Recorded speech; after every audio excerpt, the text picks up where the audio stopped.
नमस्कार दोस्तों, कैसे हैं आप सब। स्वागत है आप सबका जेटा 247 में। दोस्तों बात चल रही है हिंदी सीरीज की, और हिंदी सीरीज की अगली कड़ी में आज हम बात करेंगे समास की। समास की बात चल रही है। समास पिछली वीडियो में हम आपको क्या क्या बता चुके हैं कि समास कितने प्रकार का होता है, समास किसे कहते हैं, ठीक, और समास होता क्या है, समास को हम पहचानते कैसे हैं, समास में हमने कहाँ शुरुआत किया था, तो वो सब पिछली वीडियो में पड़ी है। अगर आप पिछली वीडियो नहीं देख रहे हैं तो जाकर पहले पिछली वीडियो देखिए, उसके बाद ये वीडियो आपको समझ में आएगा।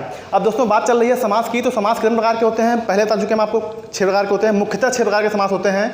क्या क्या पढ़ चुके हैं अभी तक आप अव्ययी भाव समास पढ़ चुके हैं, और द्विगु समास पढ़ चुके हैं, और तत्पुरुष समास पढ़ चुके हैं जो कारक बेस था, ठीक। 3 समास आप पढ़ चुके हैं। आज हम चौथे समास की बात करते हैं, कर्मधारय समास की। दोस्तों बात चल रही है समास में, तो सबसे पहले जो क्वेश्चंस आते हैं, मेन फोकस आपका यहाँ होना चाहिए कि पेपर में एग्जाम में क्वेश्चन कैसे आते हैं। ये परिभाषा तो हम आपको बता दे रहे हैं पहचानने के लिए, लेकिन ये परिभाषा आपसे नहीं पूछेगा पेपर में आपसे क्वेश्चन देगा, पूछेगा कौन समास है।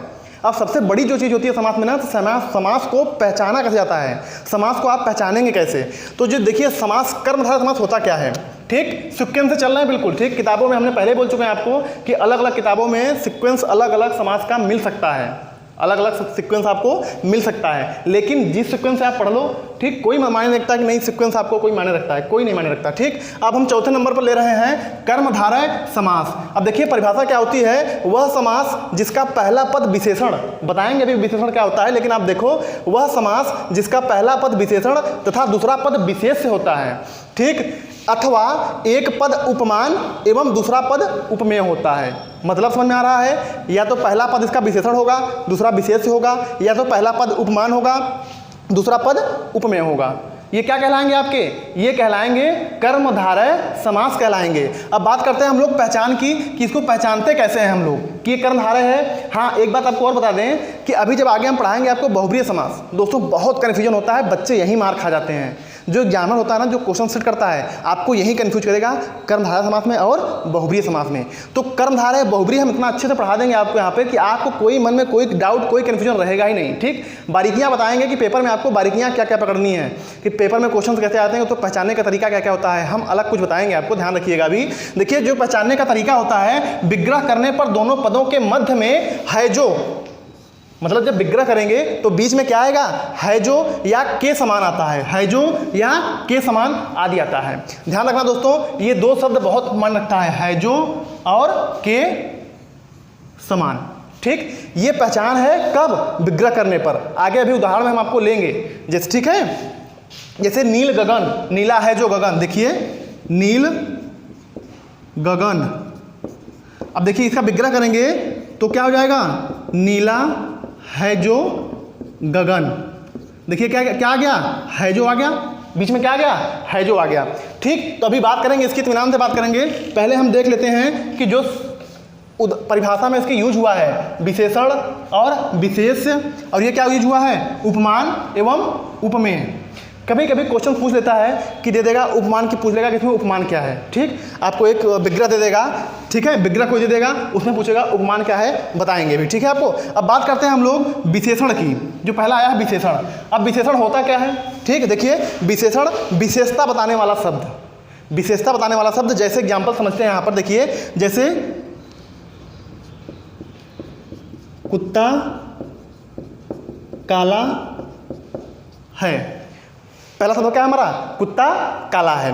अब दोस्तों देखिए बात क्या कर रहे हैं, अगर हम यहाँ पे काला ढक लें थोड़ी देर के लिए तो कुत्ता है, कुत्ते तो सब होते हैं, ठीक, बहुत सारे कुत्ते हैं, मेरा यार कुत्ता है एक, लेकिन हमने कहा नहीं, बहुत सारे कुत्तों में हमने कहा नहीं, ये काला कुत्ता है, काला वाला जो कुत्ता है वो मेरा है। तो विशेषता क्या हो गई इसकी, कुत्ते की, तो कुत्ते तो सभी होते हैं, लेकिन जो काला हो गया ये इसकी विशेषता हो गई। ध्यान दीजिए, एग्जाम्पल्स हम आपको एक और देते हैं। मान लीजिए 2 व्यक्ति जा रहे हैं, 2 व्यक्ति जा रहे हैं, एक अंग्रेज है और एक हमारे भारत का व्यक्ति है, और हिंदी दोनों को आती है, दोनों जा रहे हैं रास्ते में। अब हमको उनको पीछे से बुलाना हो, पीछे से हमको आवाज़ दे के बुलाना हो, लेकिन आपको नाम ना पता हो, तो आप कैसे बुलाओगे। अगर मान लो कोई व्यक्ति लंबा है तो आप कहोगे लंबू इधर आओ, लंबू भाई सुनो, गोरे भाई सुनो। तो ये लंबू गोरा ये क्या हो गया आपका, ये विशेषता हो गई, जिस विशेष जो उसके अंदर आपको दिख रही है। जैसे कुत्ते तो सब हैं, लेकिन काले कुत्ते को बुलाना होगा तो हम क्या कहेंगे, ये काला कुत्ता ले आओ। अगर काले कुत्ते को मंगाना होगा हमको, कुत्ते बहुत सारे कुत्ते रखे हुए हैं, लेकिन अगर हमको कुत्ता मंगाना होगा तो ये काले कुत्ते को ले आए। तो काला क्या हो गया हमारा? काला हो गया विशेषण, जो क्या हो गया? विशेषता बता रहा है। तो विशेषण की बात करेंगे तो क्या हो जाएगा? विशेषण हो जाएगा हमारा काला। क्या हो जाएगा? काला क्या हो जाएगा? विशेषण हो जाएगा। डाउट क्लियर यहाँ तक? अब देखिए, अभी जो कुत्ता है, ये जो हमारा करता आया है कुत्ता, तो कुत्ते का क्या बात करेंगे अगर हम, तो ये कुत्ता क्या है हमारा? ये कुत्ता हमारा विशेष है। क्या है? विशेष है, क्योंकि जिसकी विशेषता बतलाई जाती है वही क्या होता है? विशेष। अब जो विशेषता हम लोग बता रहे हैं काला, किसके बारे में बात कर रहे हैं? कुत्ते के बारे में बात कर रहे हैं। किसके बारे में बात कर रहे हैं? कुत्ते के बारे में बात कर रहे हैं। तो कुत्ता क्या हो जाएगा हमारा? विशेष से हो जाएगा। इससे सरल एग्जाम्पल से आप कहीं नहीं समझ सकते हैं। बहुत ही आसान तरीके से समझना है कि विशेषण क्या होता है और विशेष क्या होता है। विशेषण जिसकी विशेषता बतलाई जाए, कुत्ता काला है, काला क्या हो गया? इसका विशेषता हो गई किसकी? कुत्ते की। तो कुत्ता क्या हो गया? काला क्या हो गया हमारा? विशेषण हो गया। अगर विशेष की बात करेंगे हम लोग, विशेष की बात करेंगे तो विशेष क्या हो जाएगा हमारा? कुत्ता हो जाएगा। बताओ कोई डाउट यहां तक? चलिए ठीक, आगे चलते हैं। अब हम बात करते हैं उपमेय की। किसकी बात करते हैं? उपमेय की और उपमान की।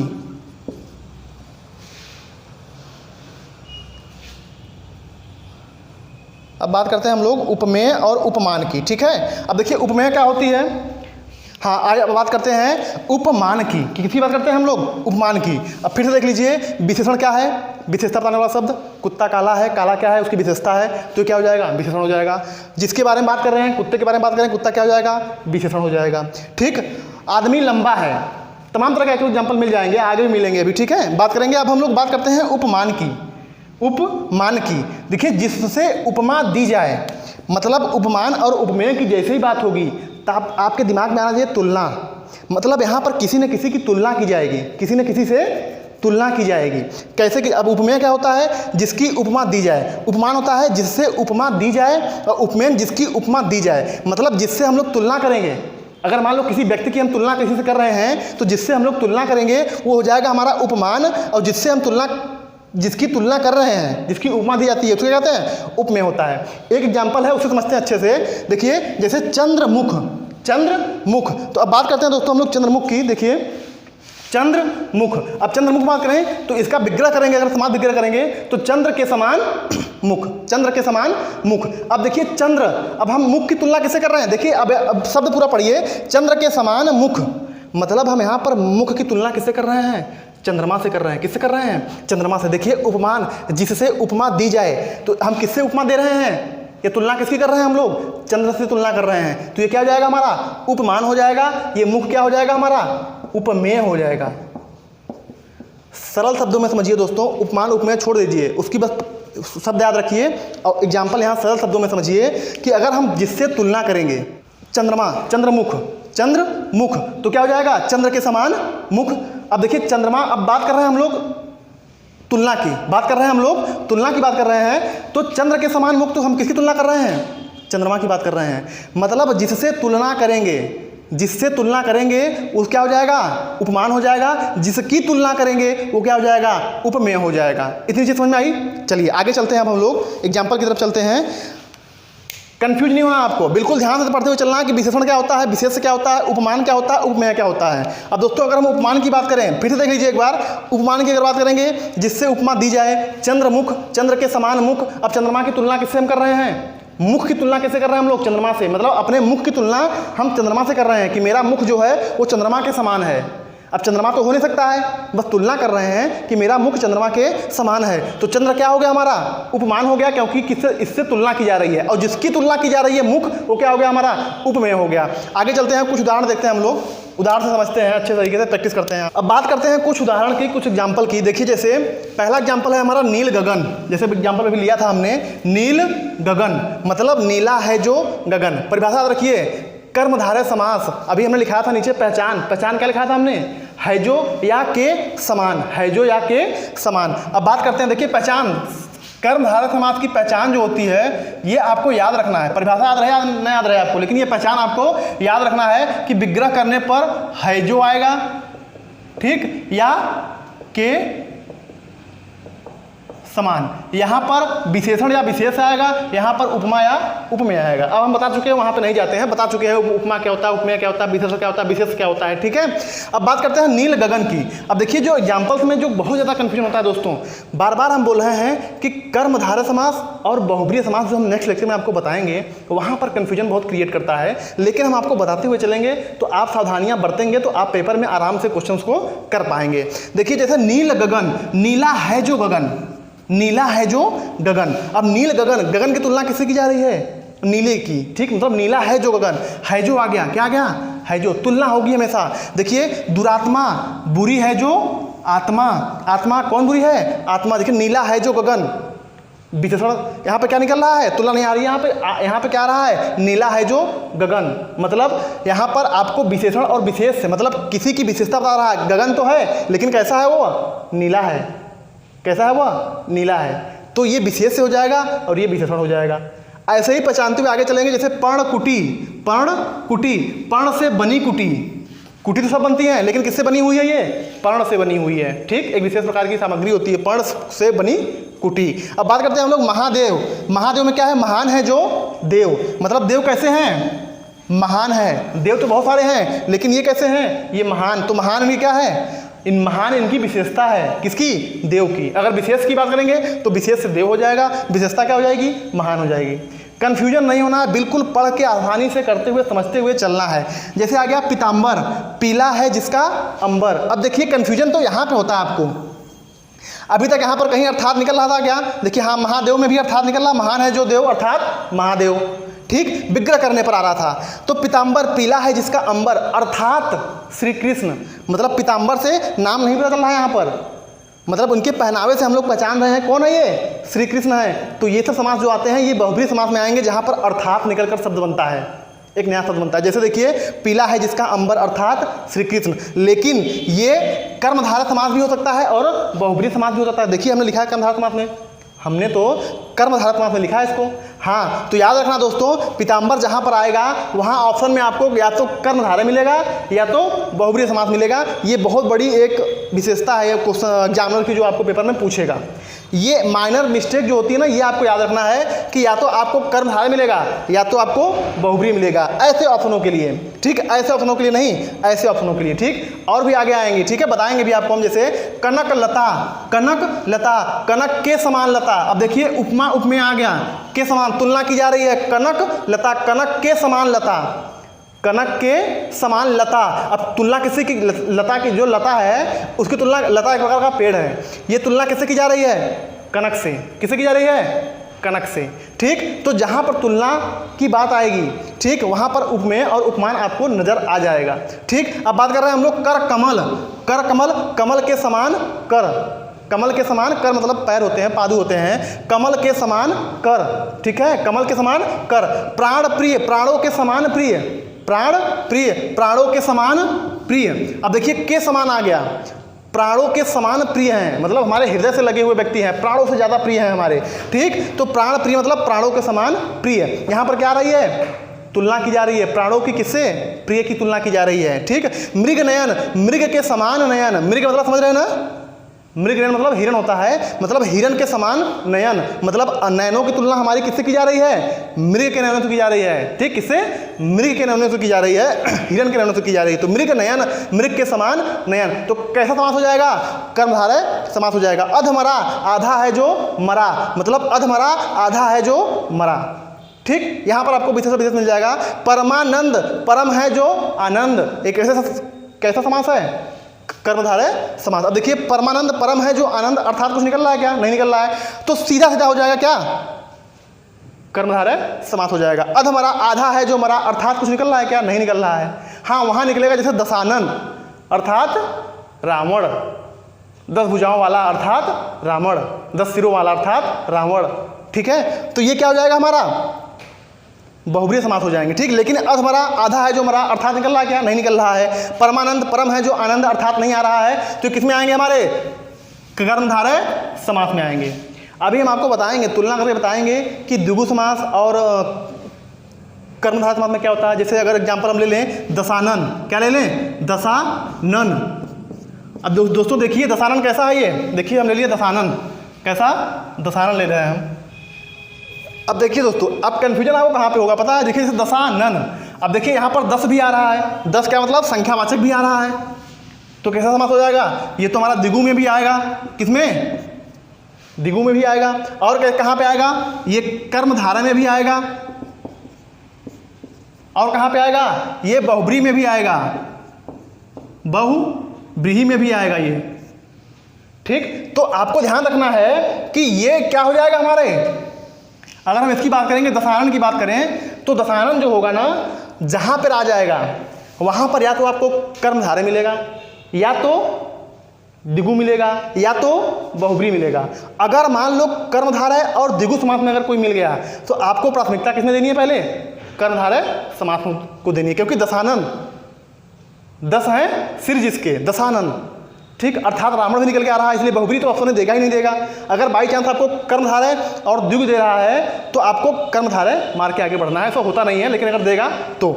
आइए अब बात देखिए, 4 प्रकार के समास हमारे हो गए। अब बताया हमने कितने प्रकार के थे, आपको बताए थे आपको हम 6 प्रकार के, कौन कौन से आपके हो गए। पहला नंबर पे आपने क्या पढ़ा, अव्ययी भाव समास, दूसरे नंबर पे द्विगु समास, तीसरे नंबर पे तत्पुरुष समास। तत्पुरुष समास के भी प्रकार हम बताए थे, 6 प्रकार के होते हैं, कारक जो होते हैं कौन कौन से होते हैं पढ़ा चुके हैं आप, अगर नहीं देख रहे हैं वीडियो देखिए। चौथे प्रकार का हमने आज पढ़ा आपको कर्मधारय समास। आगे देखते हैं हम लोग द्वंद्व समास, क्या द्वंद्व समास, जो बहुत ही अच्छे तरीके से आप समझ पाएंगे उसको। आइए आगे देखते हैं द्वंद्व समास। प्रकार का द्वंद्व समास क्या है, द्वंद्व समास ये 5वां समास है। इस बहुत ही आसान है, अच्छे से पढ़िएगा इसको। जिस समस्त पद के दोनों पद प्रधान हो, जिस समस्त पद के दोनों पद प्रधान हो तथा विग्रह करने पर, देखिए अब विग्रह करने पर क्या क्या आ रहा है, और एवं या अथवा लगता है, वह द्वंद्व समास कहलाता है। क्या कहलाता है, द्वंद्व समास कहलाता है। कुल मिला के आपको ये याद रखना है, इसकी पहचान याद रखनी है आपको। क्या रखना है, मोटा मोटी जो पूछेगा आपसे, इसकी पहचान आपको याद रखना है कि दोनों पदों के बीच में प्रायः योजक चिन्ह आता है। क्या आता है, योजक चिन्ह आता है। देखिए कैसे योजक चिन्ह होता क्या है, ये होता है योजक चिन्ह। जैसे हमने लिखा माता पिता, माता पिता, तो हमेशा आप माता पिता ऐसे थोड़ी लिखते हो कि माता पिता ना, ये गलत है, सही ये है हमारा, क्योंकि बीच में क्या रहा हमारा, योजक चिन्ह, इसी को बोलते हैं हम लोग योजक चिन्ह। भाई बहन, सुख दुख, ठीक, ये क्या हो जाएंगे हमारे, योजक चिन्ह हो जाएंगे। देखिए कुछ एग्जाम्पल हमने यहाँ पर लिए हैं, आइए दिखाते हैं आपको। जैसे नाक कान, देखिए नाक कान में क्या जाएगा, नाक और कान। देखिए जैसे आगे पीछे, आगे और पीछे। नदी नाले, नदी और नाले, देखिए योजक चिन्ह आ रहा है। खरा खोटा, या आ गया, खरा या खोटा, खरा या खोटा। जब आप पढ़ेंगे तो आपको खुद समझ में आएगा, खरा खोटा। ठंडा गरम, कहीं भी लिखा होगा ठंडा गरम तो बीच में योजक चिन्ह जरूर होगा। सबसे बड़ी पहचान द्वंद्व समास की है कि इसमें योजक चिन्ह आएगा। क्या आएगा, योजक चिन्ह। और जहाँ नहीं पूछता है योजक चिन्ह, फंसाएगा आपको, वहाँ पर हम आपको देंगे, बताएंगे आपको कि कहाँ पर नहीं पूछता है योजक चिन्ह, ठीक। उतार चढ़ाव, उतार चढ़ाव, उतार या चढ़ाव। गरम ठंडा, ठंडा या गरम। तन मन धन, देखिए यहाँ पे क्या जाएगा, और तन और मन और धन, देखिए और आ गया। पाप पुण्य, पाप पुण्य तो क्या हो जाएगा, पाप और पुण्य। राजा प्रजा, राजा और प्रजा। छल कपट, छल और कपट, छल कपट। मोल तोल, मोल और तोल। देश विदेश, देश और विदेश। ऊंच नीच, ऊंच या नीच। तमाम तरह के आपको एग्जाम्पल मिल जाएंगे। भाई बहन, सुख दुख, माता पिता, ठीक, ऐसे तमाम एग्जाम्पल आपको मिल जाएंगे जहाँ पर बीच में योजक चिन्ह आएगा। देखते ही आपको मारना है द्वंद्व समास। और कहाँ नहीं मारना है वो हम आपको भी बताएंगे, जहाँ पर नहीं मारना है वो भी हम आपको बताएंगे। लेकिन जो सबसे बड़ी पहचान होती है इसकी, योजक चिन्ह आते हैं बीच में। क्या आते हैं, योजक चिन्ह आते हैं बीच में। तो दोस्तों ये था हमारा आज का समास, जो 5 प्रकार के समास हमने कवर कर लिए हैं। अब आखिरी समास बच रहा है हमारा बहुब्रीहि समास। आखिरी जो बच रहा है बहुब्रीहि समास बच रहा है। बहुब्रीहि समास पढ़ाएंगे और आपको तुलना बताएंगे जहाँ पर आपको कन्फ्यूजन होता है, जहाँ पर आपको कन्फ्यूजन होता है। कन्फ्यूज करने के लिए दे देगा आपको जो तत्पुरुष कर्मधारय समास होता है और बहुब्रीहि समास होता है। यहाँ से आपको कन्फ्यूजन बहुत देता है, तो आपको कन्फ्यूज नहीं होना है, अच्छे से पढ़कर चलना है और उसको हम देखेंगे, बताएंगे जहाँ पर कन्फ्यूजन होना रहेगा। अभी हम नेक्स्ट वीडियो में आपको अंतर भी बताएंगे कि कर्मधारय समास और बहुब्रीहि समास में अंतर क्या होता है, पहचानते कैसे हैं। दिखता तो एक तरीके से है लेकिन उसको पहचानते कैसे हैं। पहचानने का सबसे बड़ा तरीका जो हम बताएंगे वो शब्दों में अर्थात निकल कर आता है। जब आप बहुब्रीहि समास पढ़ लोगे अच्छे से तब आपको और बेहतर तरीके से समझ में आएगा, ठीक। लेकिन जब ऑप्शन में देगा, जब पूछेगा क्वेश्चन, ऑप्शन पूछेगा जब ऐसी स्थिति बन जाएगी कि यार यहाँ पर तत्पुरुष कर्मधारय समास है या बहुब्रीहि समास है, तो जो ऑप्शन देगा आपको 4, उसमें आपको वो एक ही ऑप्शन देगा, या तो बहुब्रीहि दे देगा या तो आपको कर्मधारय समास देगा। तो ये छोटी छोटी बारीकियां आपको समझते हुए चलना है, पढ़ते हुए चलना है। एग्जाम में आप बहुत अच्छा करेंगे, हमको पता है। अगर आप यहाँ वीडियो देख रहे हैं तो, अगर पिछली वीडियो आप नहीं देख रहे हैं तो पिछली वीडियो आराम से देखिए उसको जाकर, तभी ये समझ में आएगा। दोस्तों अगर वीडियो आपको अच्छी लग रही हो तो दोस्तों तक शेयर करिए, लाइक करिए उसको, और खुद भी सब्सक्राइब करिए ताकि नोटिफिकेशन आपको आसानी से मिलता रहे। धन्यवाद।